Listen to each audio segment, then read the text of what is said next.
much for the introduction. I wanted to start by pointing out that I think online the title is Genome Evolution and Infectious Disease Epidemiology, but I want to point out that my work is very much focused on the plural of genomes, because this thing you can see on my title slide is a MiSeq. It's the first sequencer that I was ever able to buy for my lab, and it was hugely, much smaller than what went before. But things have moved on, and if we were in person, I would produce this from my pocket with a flourish. But this is a DNA sequencer. This is one of the DNA sequencers that we use in my lab to analyze genomes of pathogens. And so this illustrates the direction that this field is going in. With a topic as diverse as evolution, there's obviously a lot of things that I could have chosen to talk about, but I'm focusing upon these three things which are of particular importance to infectious disease epidemiology. First of all, there's transmission. As you can see here, there are many different ways in which pathogens can transmit between humans, or indeed other animals. But what we can do using modern methods is start using genomes to try and unpick those transmission routes and try and understand the history of a set of sequences or of an epidemic.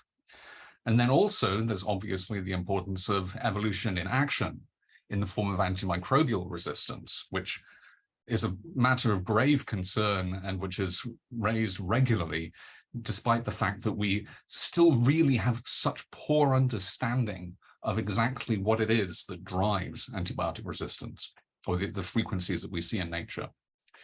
And then I'm going to talk about one of the things I found most interesting over the years, which is vaccines and how populations respond to vaccines, because you can see these as measured evolutionary interventions and new selective pressure, and then we can look at the way the population responds to it.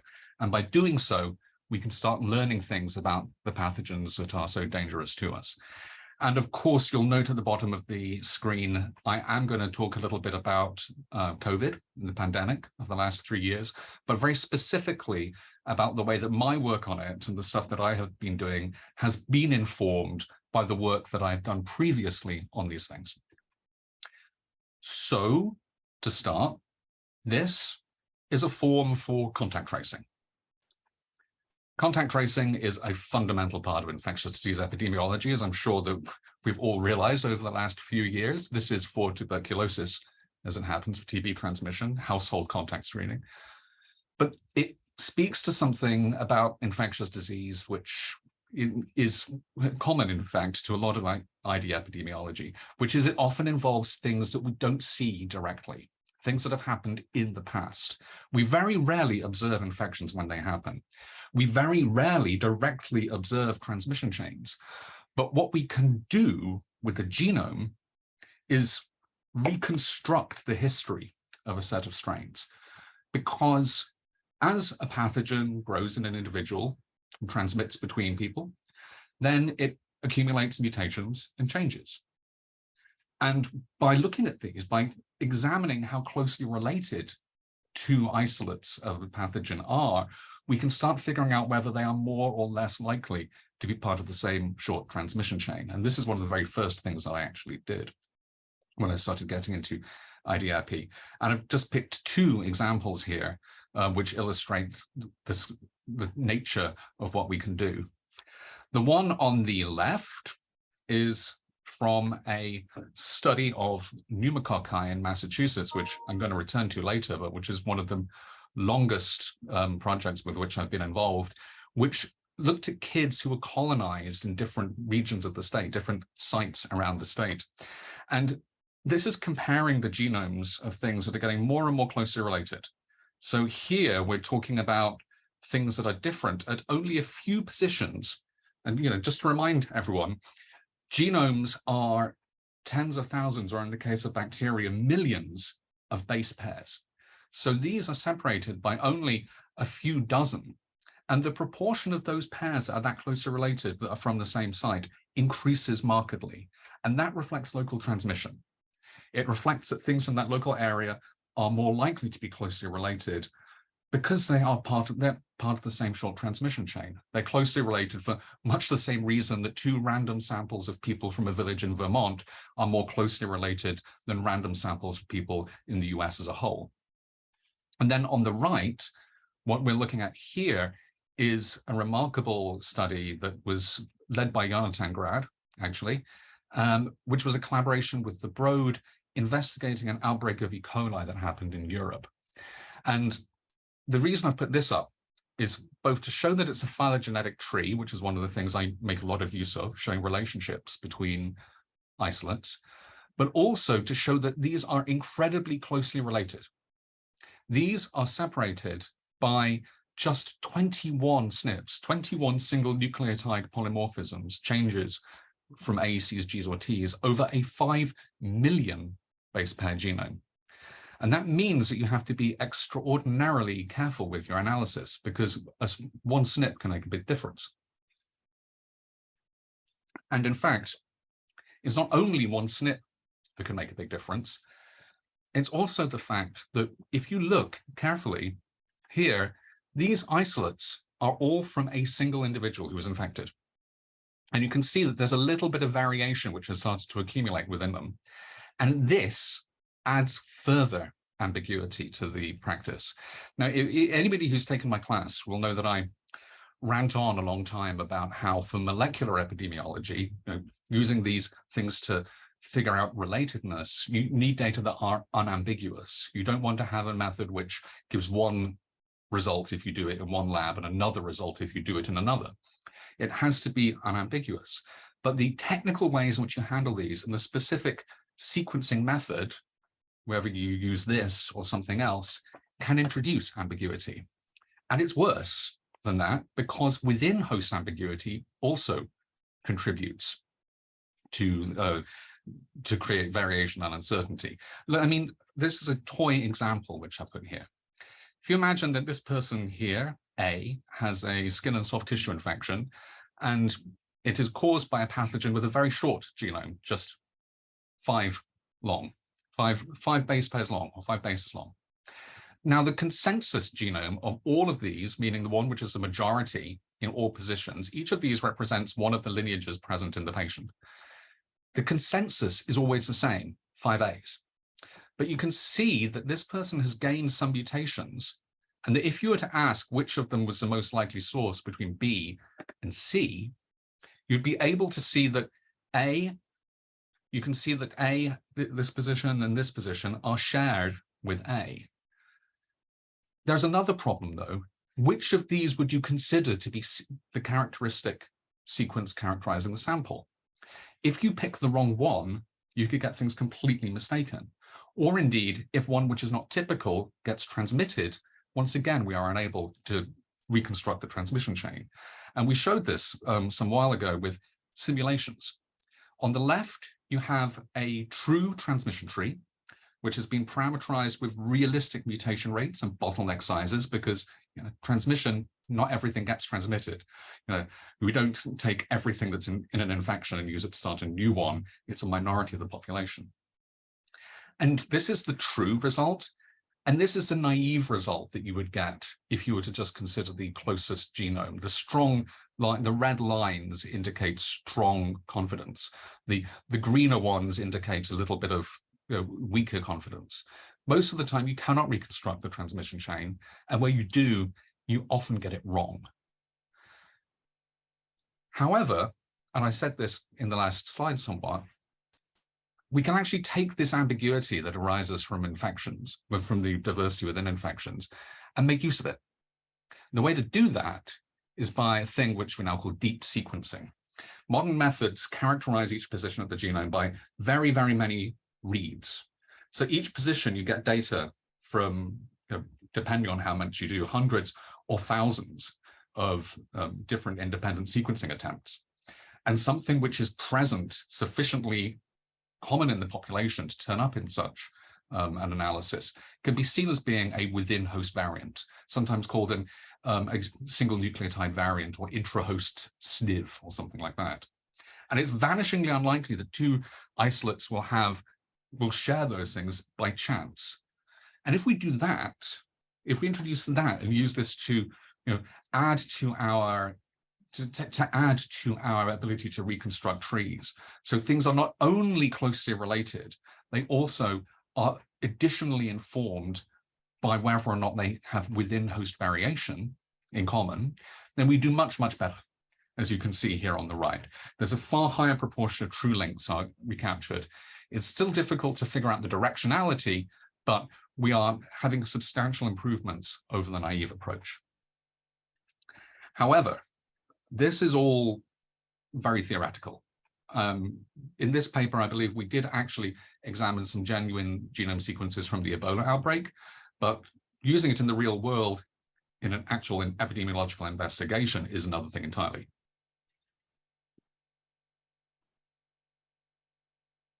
So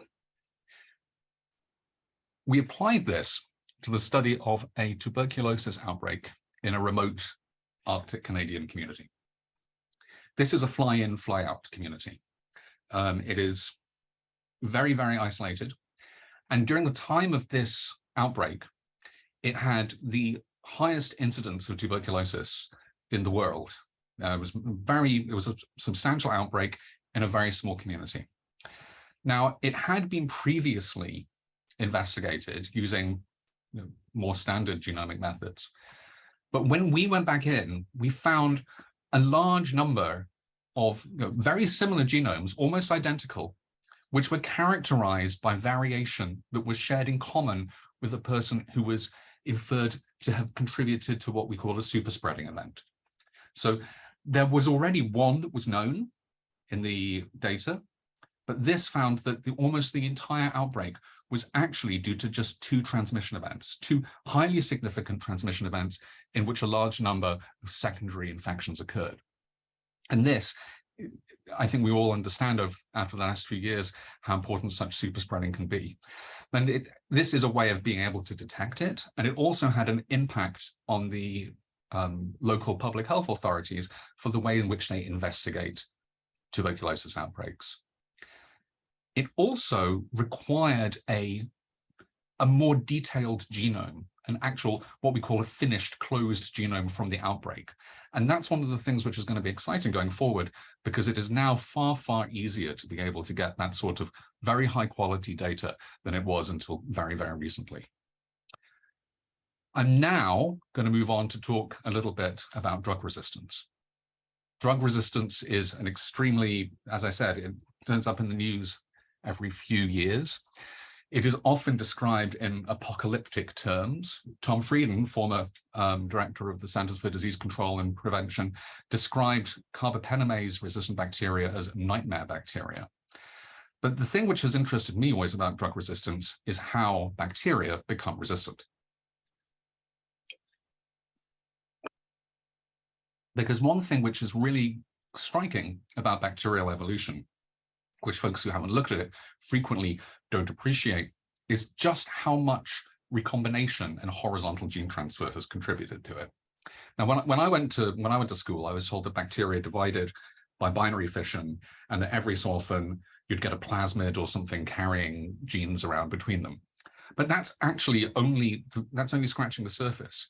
This, which is from a review that we published quite recently, summarizing the current state of knowledge, shows multiple different ways in which genes can get from one bacteria into another. So they move between lineages by multiple mechanisms mediated by mobile elements, mediated by viruses, and indeed many, including the bug that I like most, pneumococcus, can just gobble up DNA from the environment and incorporate it into its genome, and that can have a significant selective consequence. Because one of the very first pieces of work that I did, this is an old piece of work which illustrates this quite nicely, is looking at populations of pneumococci that had been collected for straightforward surveillance epidemiology purposes. And these have got nothing to do, by the way, with genomes. These are not genomes. This is before anybody would dream of sequencing this many genomes. But you can see here that within this cluster that would be called Streptococcus pneumoniae, which is here's cluster 4, these lines represent the amount of genetic information which is inferred to have origins in other clusters. And you can see that in cluster 4, only 75% of it is unique, is from cluster 4 itself. It's been taking in genetic information from other places at these various genes which are looked at, which have nothing to do with resistance, nothing to do with virulence. They're all just regular parts of the bacterial genome.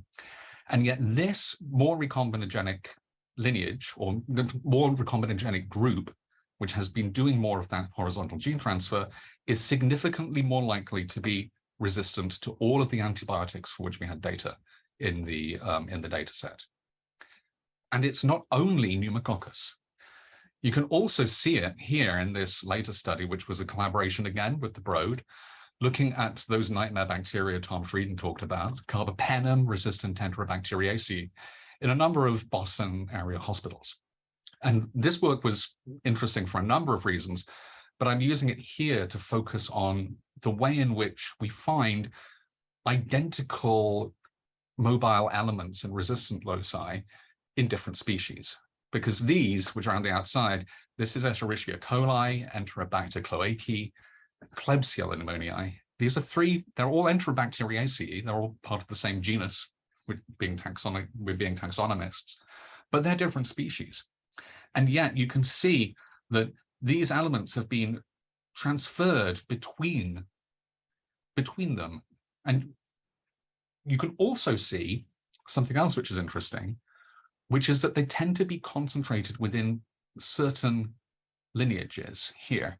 Here, there's this part of the population. This is the phylogenetic tree showing relatedness around the outside.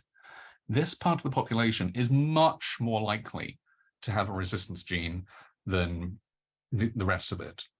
Because I should point out, this study included things that were resistant and were not resistant. And what that means is that when it comes to bacteria, it's far from unique to this. Not all are created equal. There are sort of usual suspects, these lineages or clones that we consider to be more likely to be resistant, and that we often give them names and we try and do surveillance trying to track them worldwide. So the question is, could we find a way to detect them quickly? And so my lab's been working on a method which is using this little device. This is a nanopore sequencer. And here on this here shows it being pulled through, well, shows how it works. It's ridiculously small, but by pulling the DNA through a pore and looking at how that changes a current across it, it can be used to infer the sequence of the DNA in it. And it does it in real time. So once you start the sequencer, you start getting data immediately. You don't need to wait for the run to be over. You're immediately starting to get information about what it is sequencing. And this method leverages that real-time approach.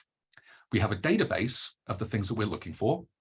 And then as the DNA is read, we can use this as a guide to identify the most close relative that we have in our database. And provided it's a close relative which is associated with resistance, and very securely associated with resistance, we can use this to infer what we think the antibiogram would be. And the example I've got at the right here is actually from a sample of a metagenomic sample from community-acquired pneumonia. This has not been grown in a lab. We just took the sputum sample, or collaborators took the sputum sample, depleted human DNA, and then started sequencing the bacterial DNA. And 10 minutes worth of sequencing was sufficient to identify accurately the resistance profile for the antibiotics, which are shown here at the right. And I think of this often as interesting because it inverts the usual pathway.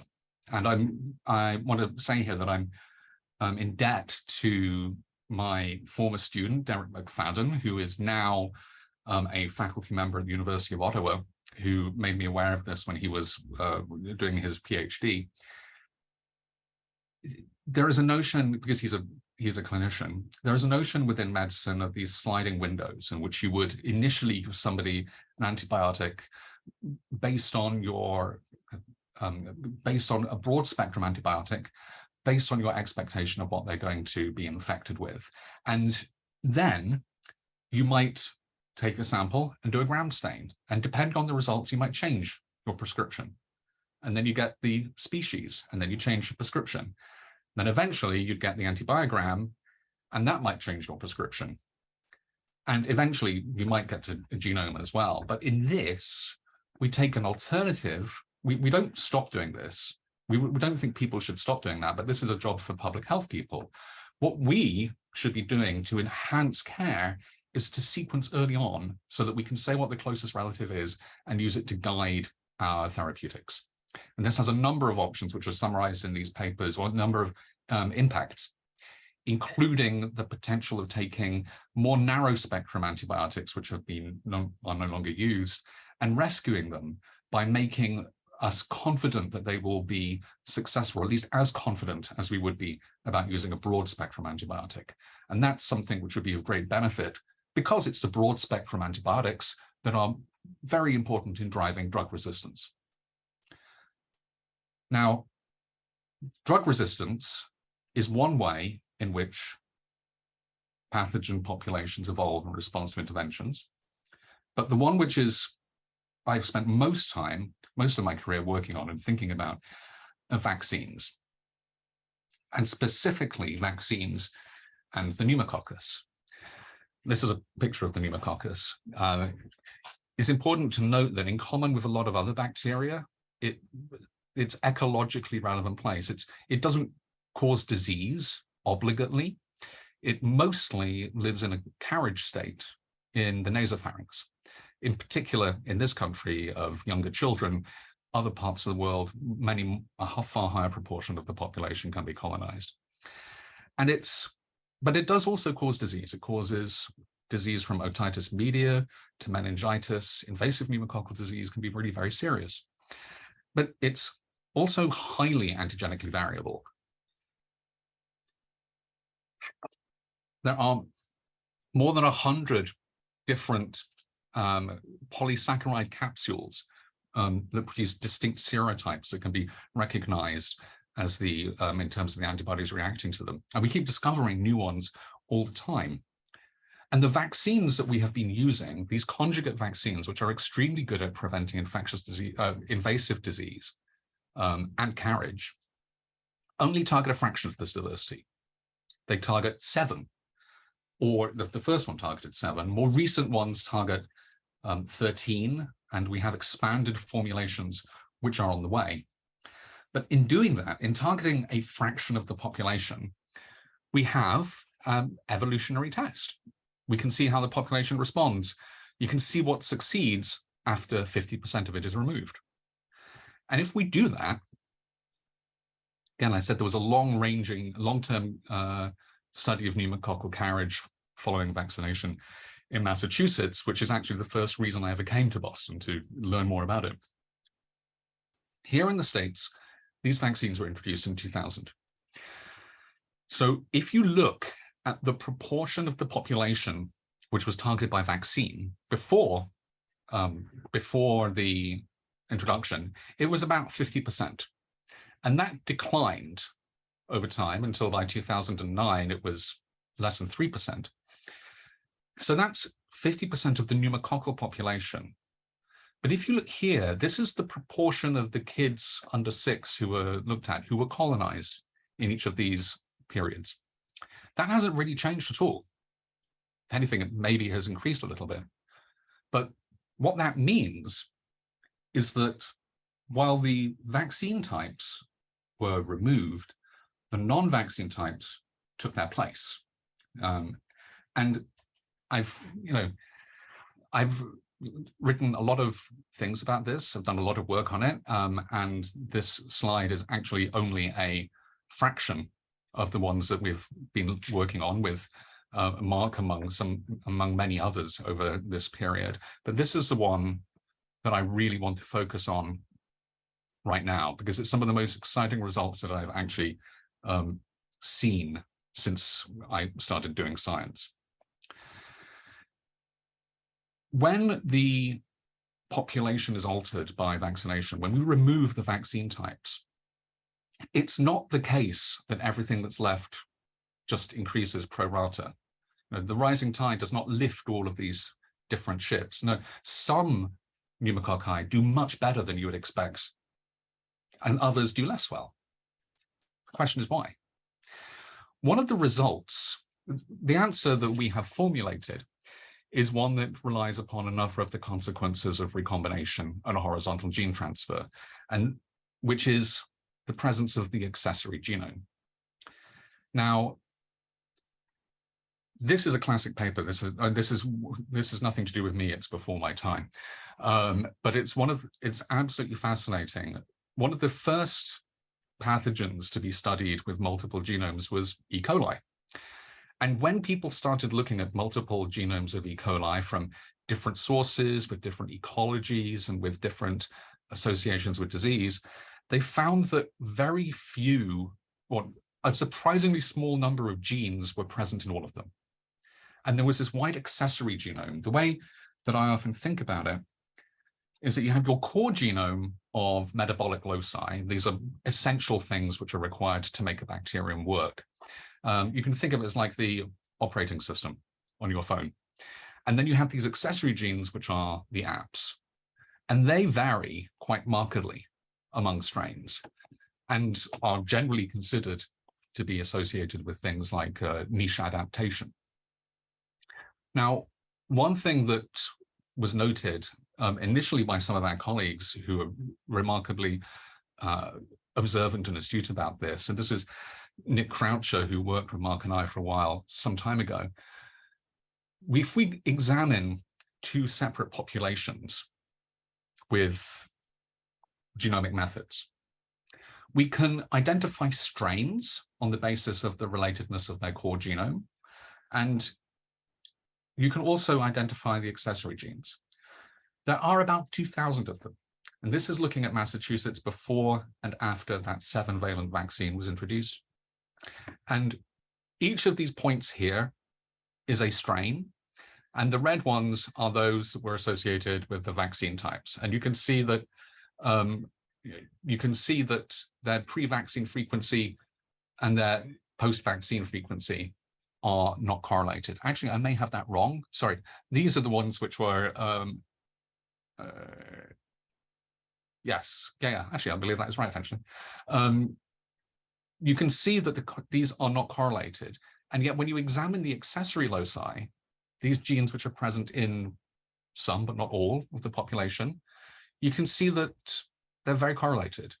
If this point is an accessory gene, you can see that this is found in things which were found around 50% of the population before vaccination, are found in about 50% of the population after vaccination. And this is despite the fact that we removed 50% of all the strains. That should have made a huge impact on the diversity and variation of our sample. The fact that it didn't is very interesting. And the proposal that we have made, and we and our colleagues as well made, was that it has to do with negative frequency dependent selection, which is a type of balancing selection, which we find in balancing selection means it maintains diversity, in which things experience a cost if they become common and a benefit if they are rare. And those of us who work on infectious disease should find it very easy to imagine something like that, an antigen. If an antigen is common, people are often exposed to it and are more likely to be immune to it. Whereas if it is rare, then the reverse is true. It is more likely to have an advantage and be able to transmit to more people. And the accessory genome is enriched for things which are typically thought to be under this type of selection. So the question is, could we use this to predict what would go up and what would go down after the vaccine types are removed? And the short answer is yes. This is another paper looking at a different population, and it's examining the prevalence in carriage of different strains before and after vaccination. And I'm just showing one of the ways that you can use to estimate the equilibrium frequency of a strain. And it's significantly better than the null expectation. And we also do, very well at this slightly different question, which is whether or not we predict the prevalence will increase or decrease. based on the contents of the accessory genome. And this is done by asking which of the available genetic lineages in the population would do the best job of filling the hole left by the vaccine types in terms of the accessory genome in the population. And this is, this for me is an extremely interesting, provocative observation, and one which I think is going to be very exciting going forward, applying it to other populations. And I may be able to speak about that in a little while. Now, as I said, I want to close by saying something about how I've brushed over quite a lot of the things I've done over the years, but I have taken some of these things because they're particularly relevant to understanding what's happened in the last few years. Because early in the pandemic, Mark Lipsitch and I wrote this in Scientific American. And one of the things that, I mean, not only talking about reporting on the pandemic responsibly, one of the things that's happened, what this means is that we are getting to observe the evolution of a new pathogen in real time or close to real time. There are millions upon millions of SARS-CoV-2 genomes available, and there are more coming all the time. And maybe more importantly and more practically, because nobody ever stopped an outbreak by sequencing, by looking at a new outbreak, we can learn from the ones we've already studied, and we can apply some of the same methods again. And here are just some of the examples from what we've been doing the last few years. Early on, I became quite anxious about the potential for transmission happening in healthcare. And this paper with Xueting Xu actually and others was a modeling attempt on that. If you examine, however, if you examine the sequences of the infections that occurred over the spring of 2020 among healthcare workers, this is a collaboration, by the way, with Boston Medical Center, you can see that there was a substantial number of cases among healthcare workers, although a lower incidence in the population actually as a whole. And we can use the methods that I described earlier to look at transmission to try and figure out whether or not this is genuine transmission. But to do so, you have to correct for the fact that this is a new virus. There just isn't a lot of diversity out there. You don't have much discrimination. They may well look the same by chance. And once you do that, we're able to estimate that about 73% with the indicated uncertainty occurred outside the healthcare setting and was then introduced to it, which is very important in terms of establishing how effective the PPE that's in use there is. Then later on, working with folks at the Broad Institute, we took the method that I was describing earlier about within host variation and applied it to the outbreak of the Delta variant in P-Town, in Provincetown, that happened in July 2021. And again, we have contact tracing. We then also have genomic data from potential links. And crucially, there were 51 potential links which had identical genomes and which in addition also had the same within host variation, just as I was describing at the start of my talk. And because 44 of these came from an index case who had been vaccinated, this was crucial evidence for CDC in when it was making its decision as to whether or not to recommend masks for people who had been vaccinated. Nevertheless, I point out that P-Town's response to the COVID outbreak was extremely effective, and these genomes left very few descendants in the Massachusetts population or more widely, which illustrates what can be done. We've also seen an explosion of interest in wastewater epidemiology. And at the left here is the recent data from the North System collected here in Boston. You can see there's a drop following the holidays, perhaps a little earlier than last year, but within a week or two. And I played a minor role in these things on the left, which is trying to relate it to case numbers. But on the right, this here is looking at the sequence data available. This is a collaboration with Michael Bain, who I worked on with the means of trying to identify drug resistance. Remember, in drug resistance, we were looking for the usual suspects. We were seeking for something we knew, genetic variation associated with something that mattered. Here, we're doing the same thing, except in wastewater sequence data. And we're using it to track the increase in the alpha variant, the first variant of concern that was described in the UK in the winter of 2020, and which arrived here, as you can see, early in 2021. This is the green line is clinical sequencing cases, and the yellow are those that we would estimate based on looking at the wastewater sequence.